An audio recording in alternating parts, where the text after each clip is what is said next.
Guys വേറെ level കേട്ടോ, വേറെ ലെവൽ സ്ഥലം. ഞാൻ ഒറ്റയ്ക്കാണ് എൻ്റെ ബാഗും കാര്യങ്ങളൊക്കെ റോഡ് സൈഡിൽ ഒരു പാർക്കിൽ വന്ന് ഇരിക്കുക കേട്ടോ. റൂം എടുക്കാൻ പൈസ ഇല്ലാഞ്ഞ് എൻ്റെ ബാഗ് കൊണ്ട് അങ്ങ് ഇരിക്കുക. ഈ പട്ടികളാണെങ്കിൽ ബാഗ് വലിച്ച് താഴെ ഇടും. അവര് കളിക്കുന്നതാണ് കേട്ടോ. ഒരു ബ്ലാക്ക് ഉണ്ട്. ഗൈസ് ഇവിടുത്തെ ഒരു വ്യൂ എന്നൊക്കെ പറഞ്ഞു കഴിഞ്ഞാൽ ഗൈസ് ഇതൊക്കെയാണ്.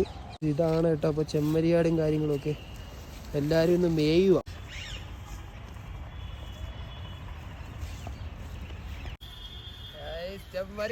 പോകാൻ പോന്നേ ഇവിടെ തന്നെ താമസിക്കുന്ന ഒരാളുടെ വീട്ടിലോട്ടാണ് കേട്ടോ. അവരുടെ വീടും കാര്യങ്ങളും പരിസരവും അവരുടെ ഫുഡും കാര്യങ്ങളും എനിക്ക് അറിഞ്ഞുകൂടാ അവിടെ ചെന്ന് കഴിഞ്ഞാൽ എന്താ അവസ്ഥയെന്ന്. അപ്പോൾ ഇവിടുന്ന് ഒരു 30 മിനിറ്റ് യാത്രയുണ്ട്.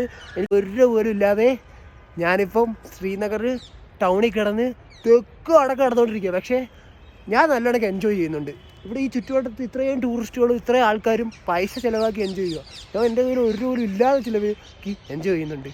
അവരെക്കാൾ എൻ്റെ ജീവിതത്തിൽ എനിക്കറിയാത്തവർ ഒരാളുടെ വീട്ടിൽ പോകുമോ അങ്ങനെ താങ്ങാനോ ഫാമിലി മെമ്പേഴ്സിൻ്റെ വീട്ടിലായപ്പോലും ഞാൻ അങ്ങനെ സ്റ്റേ ചെയ്തിട്ടില്ല.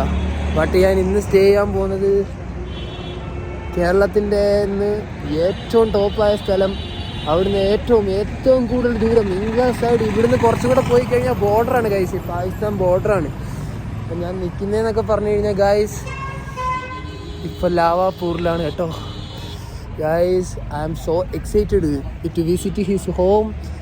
അവിടെ ഒരു അങ്കിളുണ്ട്, ആൻറ്റി ഉണ്ട്, ബാക്കി ആരൊക്കെ ഉണ്ടെന്നൊന്നും എനിക്കറിയത്തില്ല. വീട്ടിലോട്ട് പോകുമ്പോഴേ എനിക്കറിയാവൂ അവിടുത്തെ എന്തോ അവസ്ഥയെന്ന്. ഗൈസ് ഇവിടെയുള്ള എല്ലാവരും മുസ്ലിംസാണ് ഗൈസ്. എന്നോട് എന്ത് സ്നേഹമാണെന്നറിയാവോ ഗൈസ്. ഒറ്റ യാത്രയിൽ കൂടെ കണ്ടുമുട്ടിയ ആൾക്കാരാണ് ഗൈസ്. ഇതൊക്കെയാണ് ജീവിതത്തിൽ നമ്മൾ ഒരുപാട് പഠിക്കേണ്ടത്. നമ്മുടെ കൂടെ ഉള്ളവരല്ല എപ്പോഴും നമ്മുടെ കൂടെ കാണുന്നതും ജീവിക്കുന്നതും ഒക്കെ. നിങ്ങളൊന്ന് ആലോചിച്ച് നോക്കൂ. All are human beings. എൻ്റെ കണ്ണ് നിറയുന്ന ഗൈസ് ഈ ഒരു സിറ്റുവേഷനിൽ.